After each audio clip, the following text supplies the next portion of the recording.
Ragnar, move your fat head. Alright. Guys and gals, we are jumping into our first lecture of the week. Remember what I posted yesterday was, it was just kind of like a helpful video. It didn't have any like journals attached to it. So the journal for today is who is the protagonist in the first Harry Potter, and what are 5 important qualities you see in this character?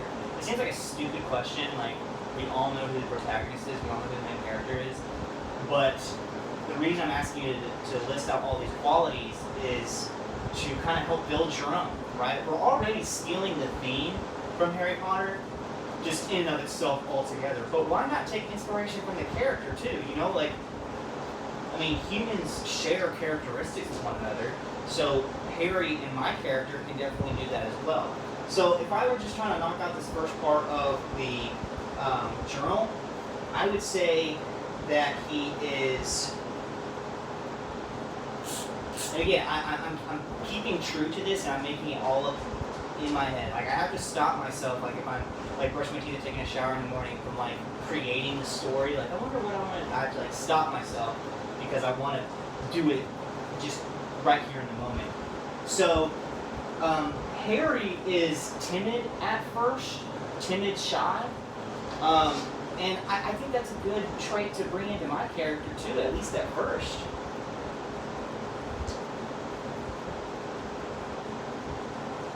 That's a little timid, right? Yes.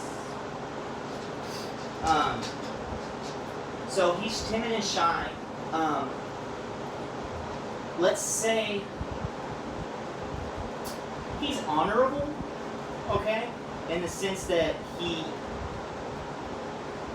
like compared to Malfoy, Harry is definitely honorable. So I'm just going to put HL, I don't have enough room, so honorable, okay. Honorable, timid, shy. What else is Harry? He's, well, I don't want to put these into my story, but I'll just give out some more. So he is an orphan, but I don't want to put that in my character. He has like greatness within him because of his DNA. Like, he's innately great at what he does, but he doesn't know that yet. So he has a lot of potential. There you go. That's a good one. Untapped potential. Yes.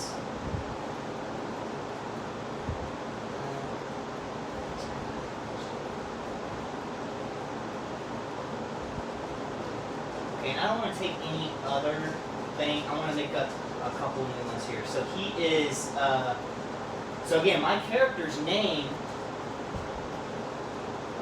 is still, let's just do Beowulf. Okay, I have all the other characteristics about him in my notebook, that he's my age, we'll get into the setting, he's somewhat shy, things like that. So let's come up with 2 more characteristic traits. Beowulf is,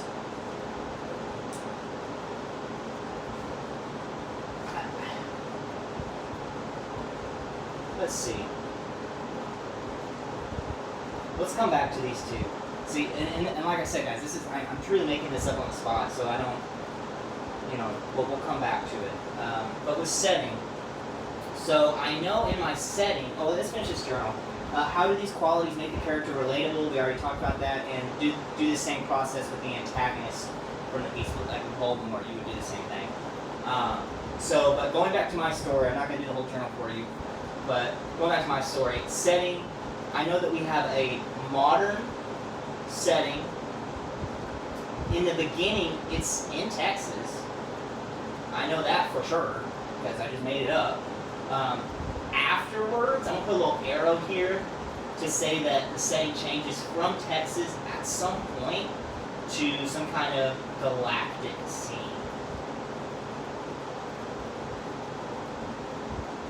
So galactic scene slash like wormhole. I'm just going to, you know, these are just notes. Wormhole-ish, okay? So the theme that I'm stealing from Harry Potter is we're just gaining courage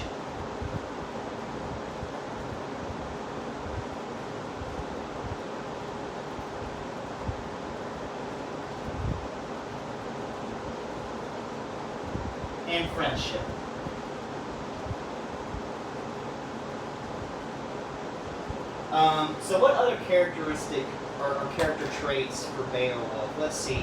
I'm trying to just think of. So I'm just gonna talk it out. I want him to be somebody who is quiet now because he was too over the top before. So he is timid and shy, but he's cautious.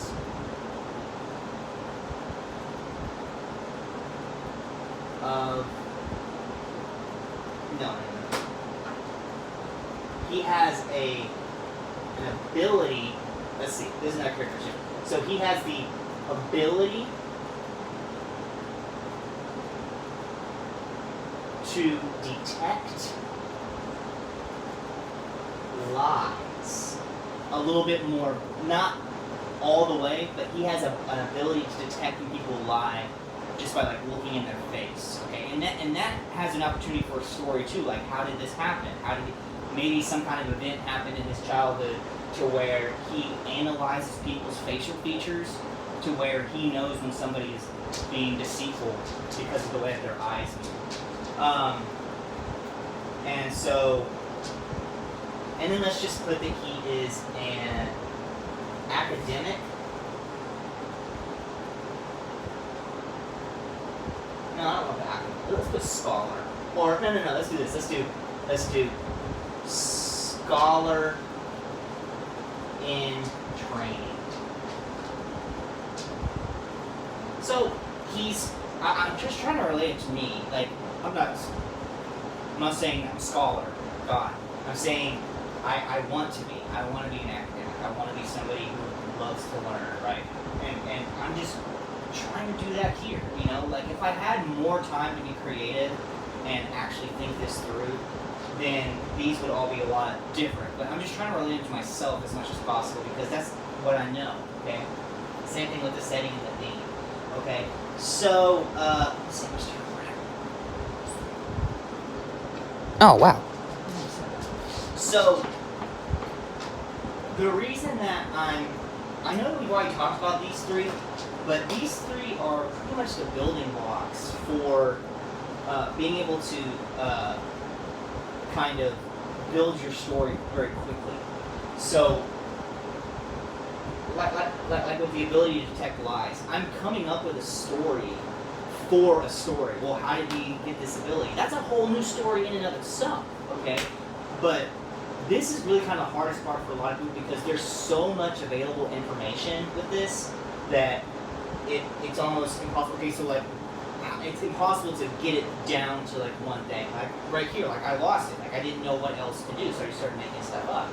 And that's the way it happens. So Beowulf, we also know that he's my age, and I'm thinking, I don't know what the conflict is. That's going to be the next journals that we do.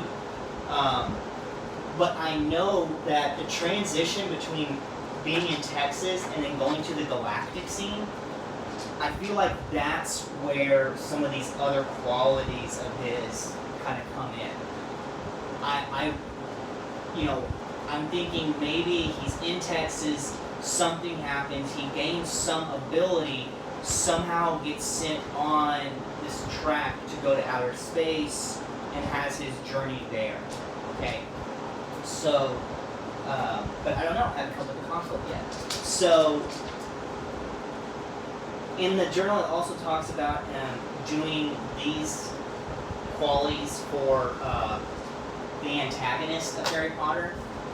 You could do Voldemort, or you could do Malfoy, you could do anybody like that. But again, your journal is just what it says, what I'm going to post here in a second. This is not your journal. You're supposed to be kind of slowly coming up with this as you go. Like you see that I was, kind of answering the question for the journal about Harry Potter, and then kind of filling in my own stuff as I go. Okay, so just kind of keep that in mind. On Thursday or Friday, you'll be doing this specifically because it's asking for you to describe your character to me. I'll do this again, but a little bit more in depth. So far, if I'm just going to give you kind of like what I think is going to go on in the story, there's this character named Beowulf. He's my age. He's unemployed, and I feel like the ability to detect lies is a good place to start. Like, I'll say something in the beginning about how he's always had a knack of being able to tell if his little sister was fibbing or not, or something like that. And then maybe him developing that ability to be so precise in looking at people's facial features, that honed his ability so much that it opened up a new dimension. And all of a sudden, he felt like when he was walking through normal space, like a normal area, something was wrong, and he realized that he was in another dimension. And I'm just making it up, okay? But that's probably what I'm gonna do. Something along the lines of one of these abilities, playing into the switch in setting. Because if you'll remember, you may be asking yourself, why do I have this switch in setting? That is where a story comes from. If you'll recall,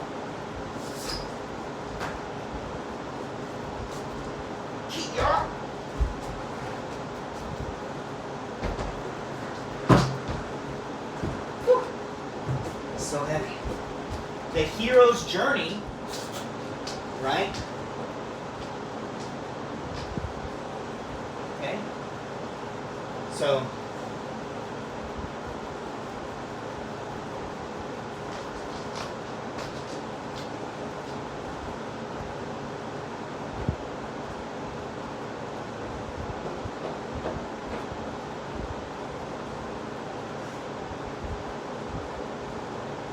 So, remember The Hero's Journey by Joseph Campbell? We have the ordinary world, London, right? We have the special world, Hogwarts. It's just when the journey begins, like with Lord of the Rings. When they're Hobbiton, where Frodo and them live, that's the ordinary world. Then when Gandalf is all out, hey, y'all gotta come help me with all this crazy stuff. That's when they go into the special world, okay? Lillian, stop. I saw you. And we have here the call to adventure. Right? So that's a start. So that is where this break is. Right here, this little line, that is when my character Beowulf goes from the regular world into a new dimension. Okay? And then he has his little journey and then he comes back. And then we also have your supernatural aids or your helpers. Remember, Harry met his helpers before they crossed into the new world too. Remember, he met Ron and them before they crossed. So my guy is obviously going to need some helpers. Something is going to happen. He's going to cross this threshold, and then he's going to have all these different tests. Maybe something that tests his honor right here. And since the whole piece is about him gaining courage. Maybe he fights somebody right here and it requires him to be extremely courageous. He defeats this person, he gains the courage, and then he has his journey home. Okay? So the reason I have that separation between the ordinary world, the spirit world, or the special world, or whatever, that is when the story really happens. Like a threshold crossing, like, do y'all see that little thing right there? That's called a threshold, okay? When you walk from one place to another, you cross a threshold, okay? That's why this is called the threshold, because I'm in the ordinary world, I cross that threshold, boop, I'm in the spirit world now, woo, okay? So yeah, that's where we are. Again, guys, I can't stress this enough. If you need any help with anything, like, you can seriously text or call me at midnight and say, what is the answer to this? And I will freaking tell you. Like, I might be like, why are you calling me? But, like, I'll answer it. Like, I would much rather you bug me and me be like, well, what do you think it is? And then I essentially give you the answer, but you kind of help me out a little bit, like, with it. Like, I would much rather do that than you not do anything at all or not bug me at all. Guys, I still get paid. Like, I'm still at home. I still get a salary. This is still my job. So I'm here to help you. Okay, we have 3 weeks left. Dude, it is crunch time, okay? Like, if this is all that we're doing, and you're looking at about 4 pages, okay? Is my story going to be complete in 4 pages? God, no. I may get like 1 or 2 chapters done, maybe. So just touch base with me, guys. 254-717-4340. I'm up all the time, so just let me know what's going on. Text me before you email me if it's important, all right? Love you guys. Have a good one.